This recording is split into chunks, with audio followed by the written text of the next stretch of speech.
Saber que Jesus existe nos leva a lembrar dele quando alguma coisa difícil acontece, frequentar uma igreja, ouvir algumas pregações,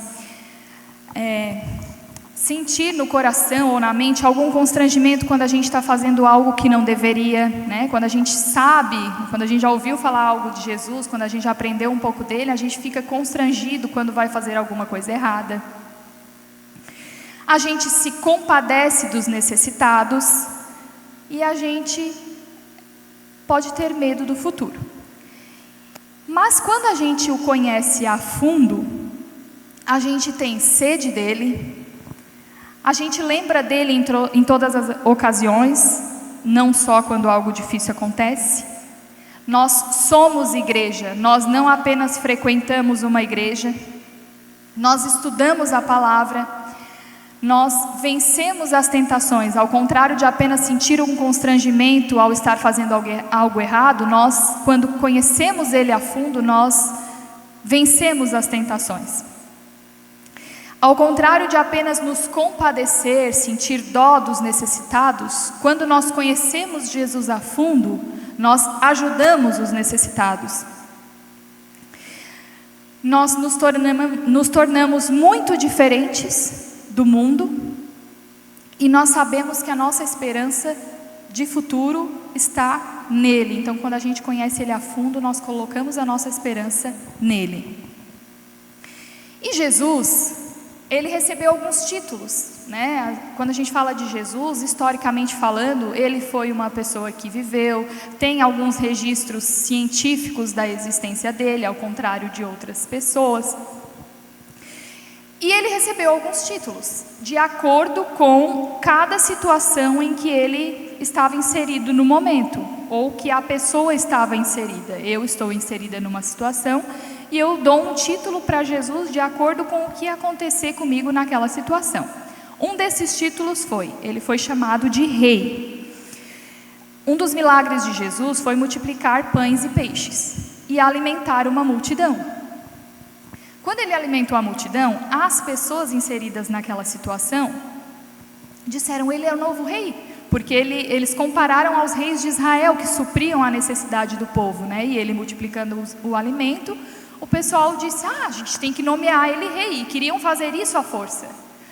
Mas Jesus não quis esse título terreno, porque o reino dele não era desse mundo, então ele não poderia se limitar apenas ao título de rei. Mas para algumas pessoas, Jesus é aquele que supre. Ele é apenas aquele que supre.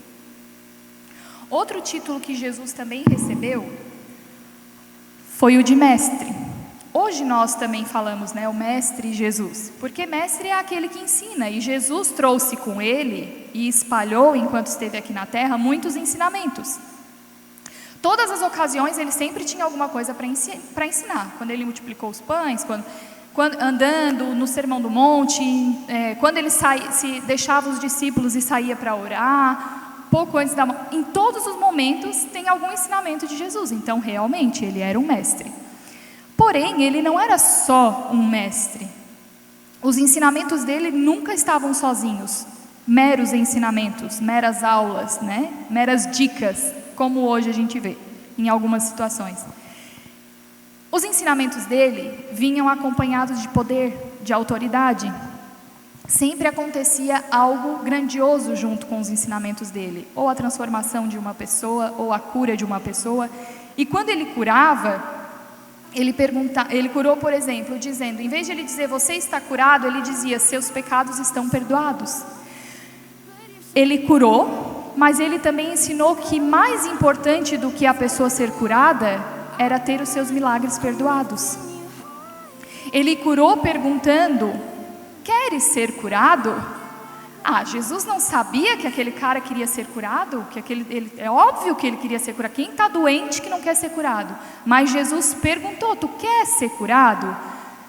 Ele curou ensinando que mesmo Jesus sabendo das nossas necessidades, nós temos que verbalizá-las para Ele. Eu tenho que dizer: Jesus, eu estou precisando disso, estou necessitando do Teu apoio, da Tua força, estou precisando de uma cura, de uma direção, de um discernimento. Jesus já sabe tudo que a gente precisa, Mas ele nos ensinou, quando curou, que nós precisamos dizer. Ele perguntou: o que tu queres? Tu quer ser curado? E a gente precisa falar. Então ele, como mestre, não se limita apenas a mestre, a ensinador, porque os ensinos dele vinham acompanhados de poder. Ele também foi designado como libertador político. Quando Jesus veio, havia o Império Romano, né? E alguns acreditaram que ele tinha vindo para destituir o Império Romano, que ele era um rebelde, que ia fazer uma manifestação muito grande, ia destituir, ia acabar com o Império Romano, ia libertar as pessoas que viviam sobre a opressão de altos impostos, de exploração. Mas, se a gente pensar que Jesus ia ser apenas, se a gente limitar ele apenas a esse título de libertador político, a gente limita ele a um seccionador, né? Ele divide. Se Jesus é um libertador político, então ele vai libertar apenas quem está sob a opressão política, sob um jugo político. Mas Jesus não era só um libertador político. Ele não veio para libertar somente quem estava sob o jugo político, sob a opressão do Império Romano. Ele veio para libertar o Império Romano também. Jesus não veio para libertar só quem está preso. Ele veio para libertar quem prende também. Jesus não veio aqui para libertar somente quem está sofrendo opressão, quem está sendo escravizado. Porque quem escraviza também precisa de Jesus. Não só quem está sofrendo precisa de Jesus, mas quem comete o sofrimento também precisa, talvez mais ainda, de Jesus do que quem está sofrendo por si. Então não podemos limitar Jesus apenas a um libertador político. Jesus também foi designado como filósofo, né? Algumas pessoas dizem: Jesus foi um filósofo. Quem não quer reconhecer a divindade de Deus, limita ele a esse título de filósofo, né? Por quê? De fato, Jesus trazia, enquanto esteve aqui na Terra, muitas reflexões profundas, né? Se colocar ele do lado de alguns filósofos, de fato ele parece ser um filósofo, porque ele fazia as pessoas pensarem. Porém, ele nunca deixou dúvidas sobre a origem da vida, sobre o único caminho que leva à salvação. Jesus sempre foi único, ele sempre foi sensato. Ele tinha uma única linha de pensamento e nunca ensinou dessa forma assim: olha, vocês podem fazer isto ou aquilo, tanto faz. De qualquer forma, vocês vão chegar à salvação. Todos os caminhos levam a Deus. Não, ele nunca ensinou dessa forma, como um filósofo que só faz a gente, né, que traz perguntas que nos fazem pensar a respeito da origem da vida, do que existe após a vida, de qual a nossa missão aqui. Não, ele sempre foi muito claro. Ele veio para que nós tivéssemos vida e vida em abundância. Quem criou a vida foi o Pai. Então ele sempre foi bem claro. Ele nunca deixou duas interpretações. Jesus era o caminho, ele é o único caminho que leva à salvação. Ele nunca deixou dúvidas. Então a gente não pode limitar, até porque ele também foi claro ao dizer qual é o nosso propósito aqui na Terra. Nós sabemos qual é o nosso propósito aqui na Terra. E aí também tem aquela pergunta, né? Também responde, um outro título que responde aquela pergunta feita em Marcos: que dizem os homens que eu sou, né? Alguns homens também dizem que Jesus era um coaching.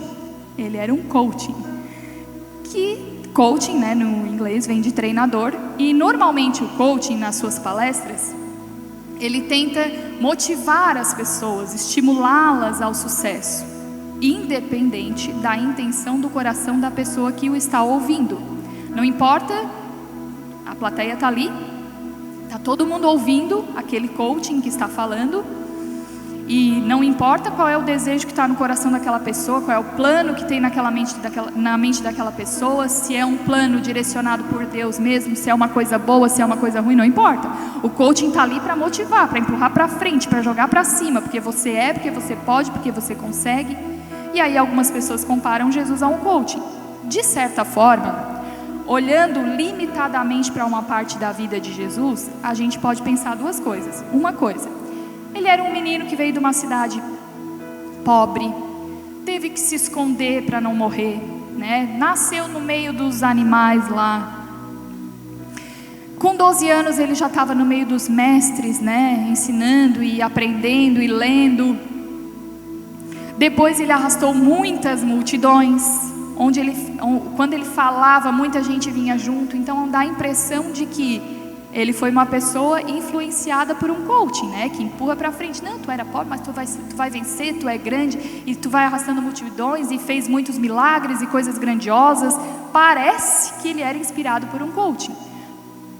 A outra situação é que parece que ele também era um coaching, né? Porque o coaching normalmente ele consegue absorver, trazer as pessoas, e ele trazia as pessoas através das suas palavras.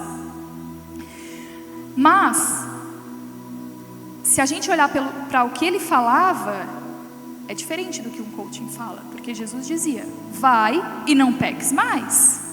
Jesus dizia: arrependei-vos. Jesus dizia: humilhai-vos, adorai a Deus.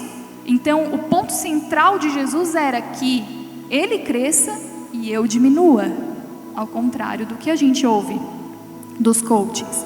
Jesus trazia mais do que motivação. Ele trazia transformação de vida, ele trazia arrependimento, conversão, mudança de comportamento, mudança de rota.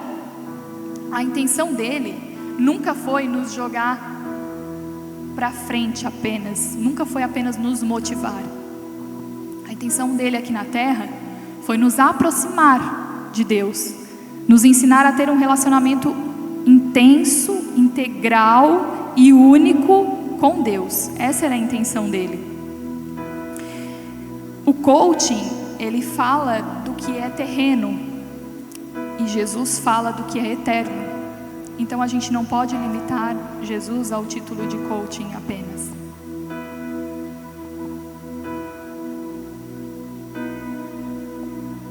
Agora vamos ver, isso é o que, né, quando pergunta lá, Jesus pergunta lá em Marcos, está escrito, o que dizem os homens que eu sou, né? Aqui a gente viu algumas coisas que os homens dizem que ele é.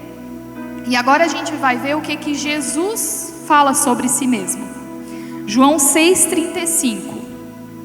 Eu sou o pão da vida. Mais do que suprir as nossas necessidades terrenas, Jesus veio para encher a nossa alma, para sustentar o nosso coração, sustentar a nossa vida, porque Ele é o alimento que não deixa fome, é o alimento que preenche o vazio da nossa alma. Então Jesus, em João 6,35, Ele mesmo se designou: eu sou o pão da vida. Ele é o pão que sacia a nossa fome espiritual, a nossa fome mental, a fome que não é física. Ele é o que dá o sustento para a gente conseguir vencer as dificuldades, para a gente conseguir viver. Sem alimento, ninguém consegue viver sem comer. Se eu passar 3 horas sem comer, já começo a ficar estressada. Então como é que eu vou ficar sem comer? A gente precisa se alimentar, né? Então, quando Jesus se designa como o pão da vida, Ele quer dizer assim: olha, vocês não podem viver sem se alimentar. O que Ele quer dizer? Vocês não podem viver sem mim. Eu sou o alimento, vocês precisam se alimentar de mim. Em João 10,11 Ele diz outra coisa. Ele diz: eu sou o bom pastor.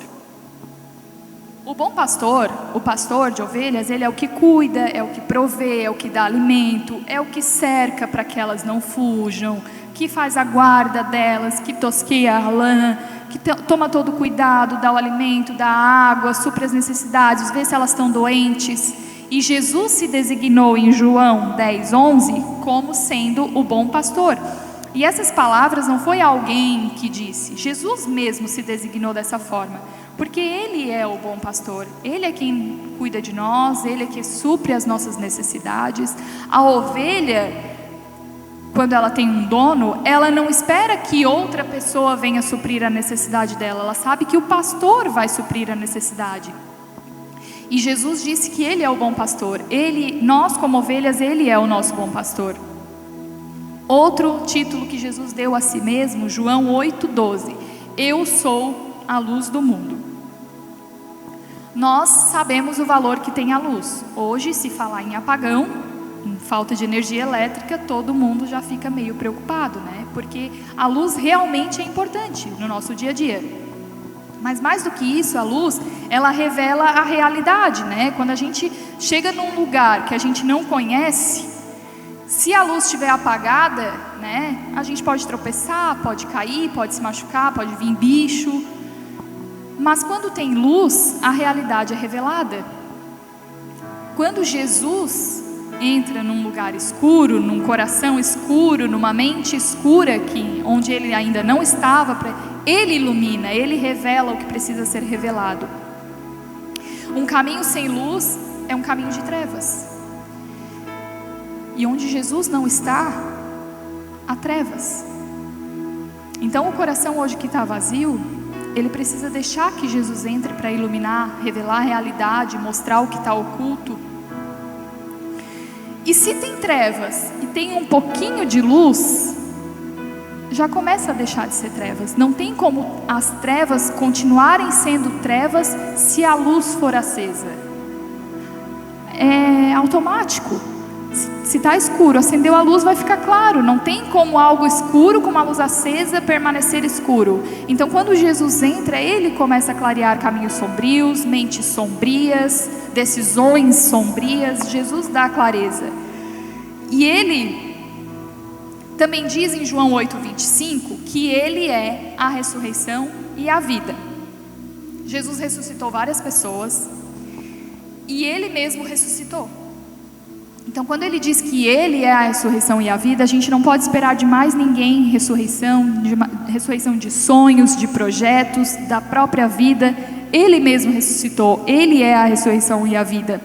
E ele disse também que quando nós crermos, nós veremos a glória de Deus. Quando cremos, nós vemos a glória de Deus. E ele disse isso num ambiente de morte. Quando Lázaro morreu, ele falou para as irmãs dela: se vocês crerem, vocês verão a glória de Deus, mesmo num ambiente de morte. Então quando Jesus chega, mesmo sendo um ambiente de morte, ele diz que se nós cremos, nós veremos a glória de Deus.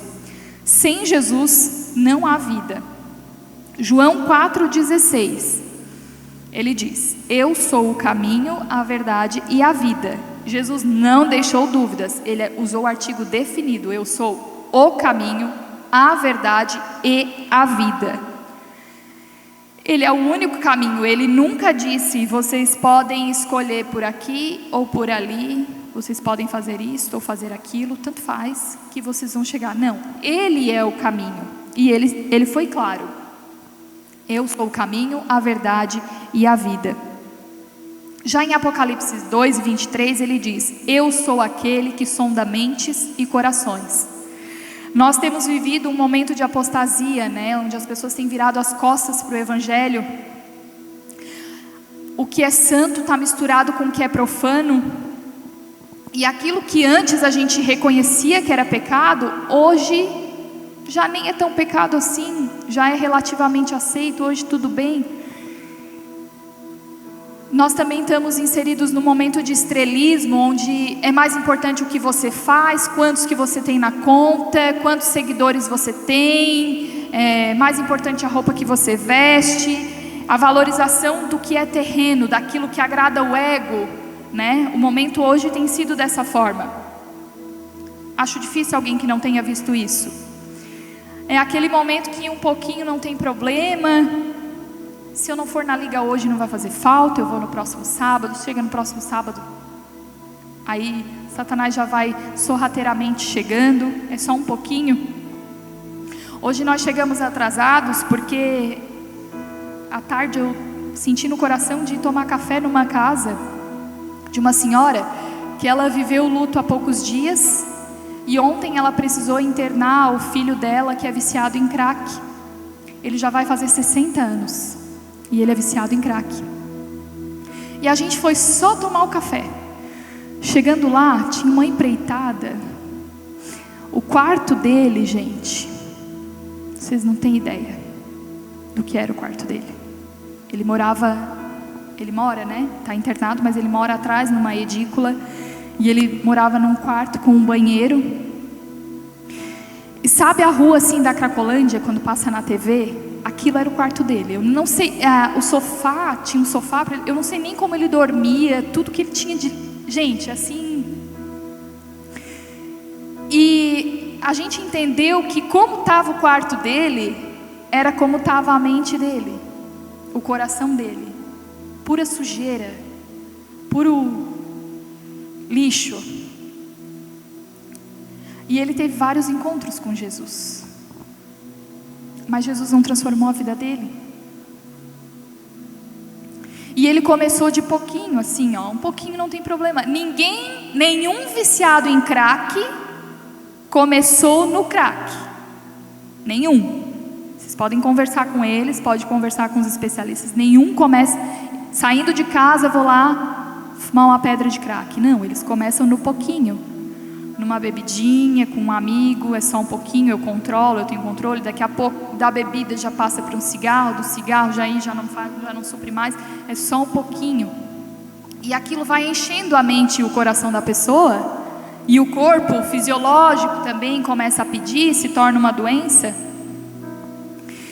E a gente acaba não conseguindo mais sair nessa situação, vendo o quarto dele, vendo como... imaginando o quarto dele era como estava a mente dele e o coração dele. E como disse Apocalipse, Jesus é aquele que sonda mentes e corações. E talvez nós aqui, é óbvio, nós aqui não somos viciados em crack, mas talvez a nossa mente, o nosso coração também esteja sujo de alguma coisa, também esteja carregado e preenchido de alguma coisa que não é de Jesus.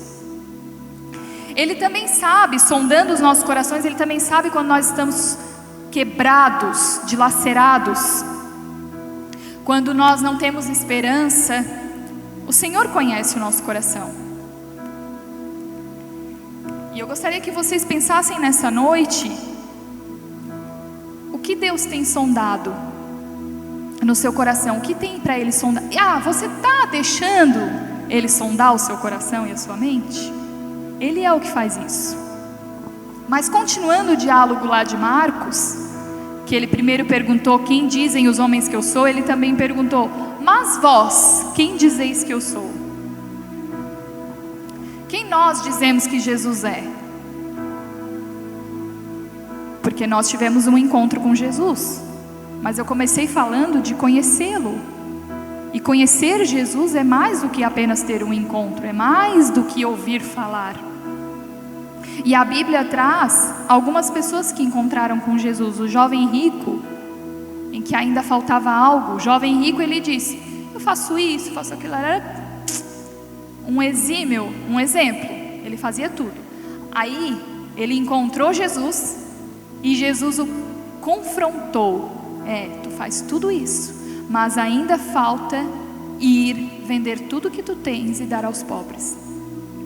Então jovem rico, teve um encontro e teve um confronto. E o que ele fez? Se afastou triste. Ele não quis firmar um relacionamento com Jesus. Outro relato é o de Herodes. Jesus foi levado até Herodes. Estava preso, foi levado até Herodes. E Herodes ficou feliz: opa, vou encontrar Jesus, vou ver Jesus realizar algum milagre. Às vezes nós somos Herodes, né?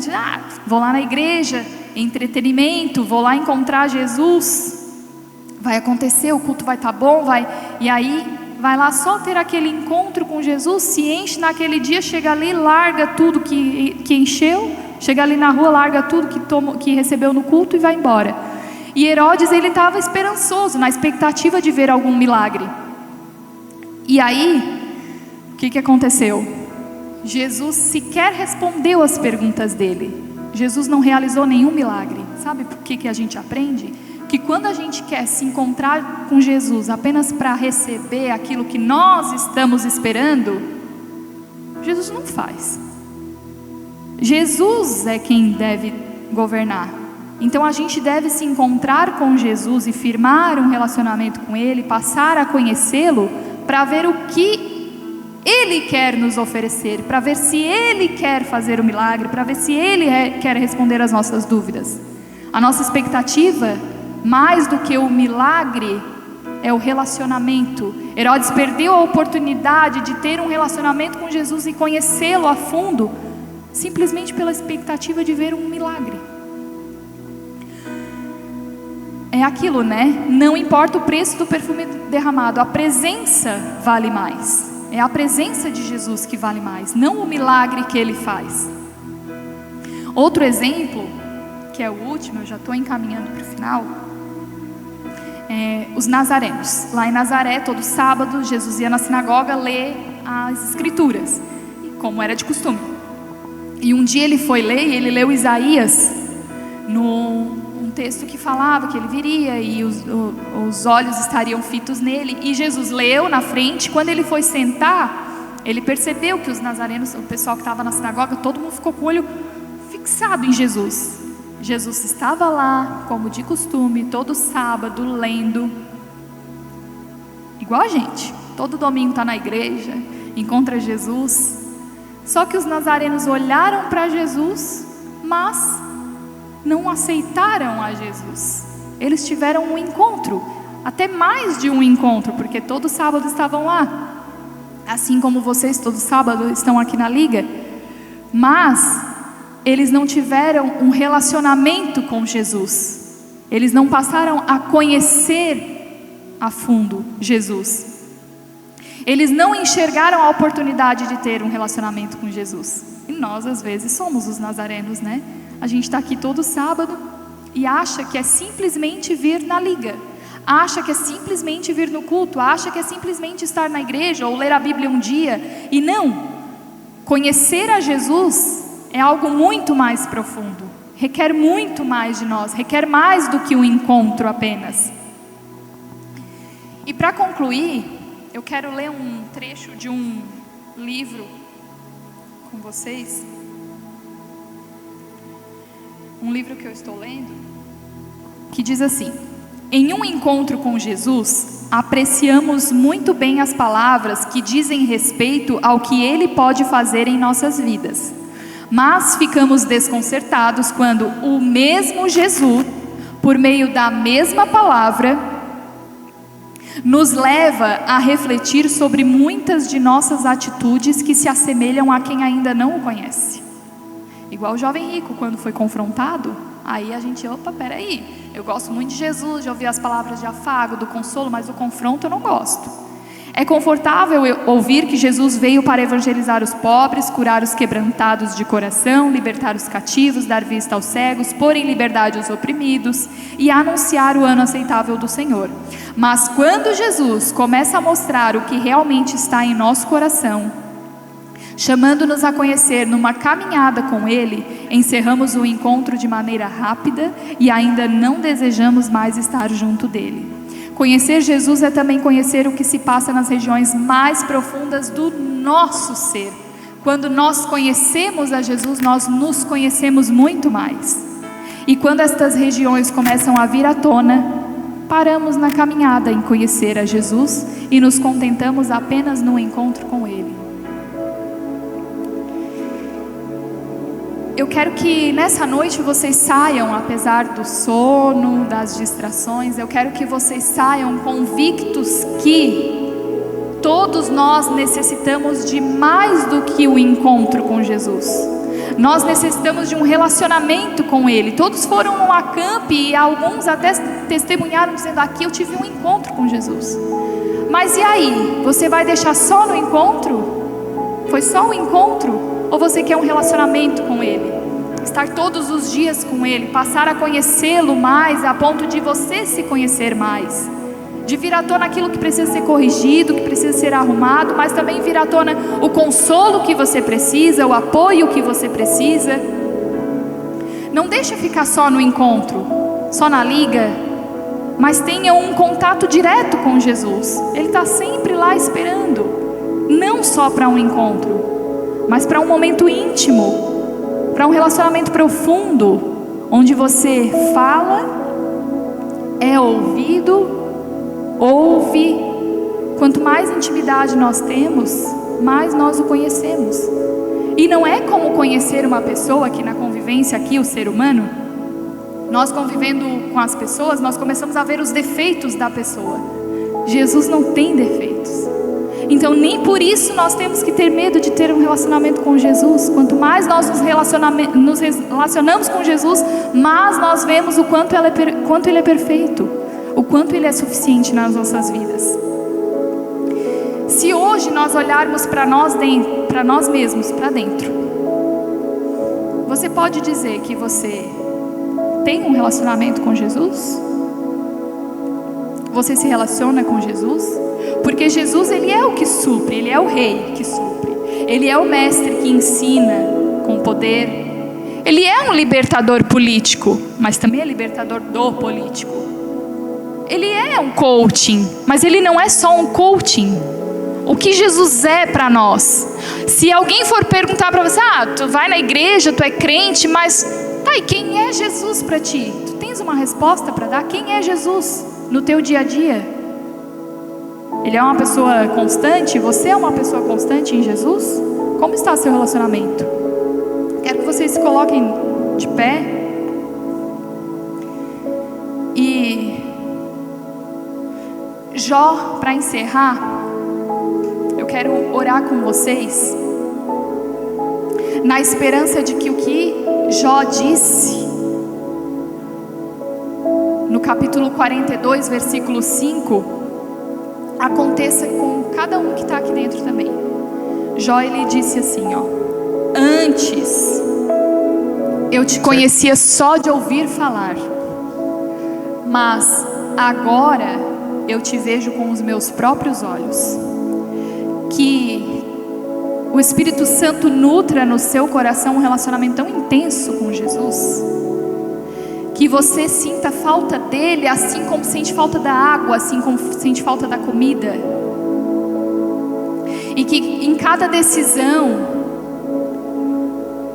em cada pensamento, no que for fazer, no que for pensar, seja uma situação pessoal, algo profissional, se for algo de saúde, que esse encontro com Jesus, talvez seja a situação de saúde que vai fazer você se encontrar com Jesus.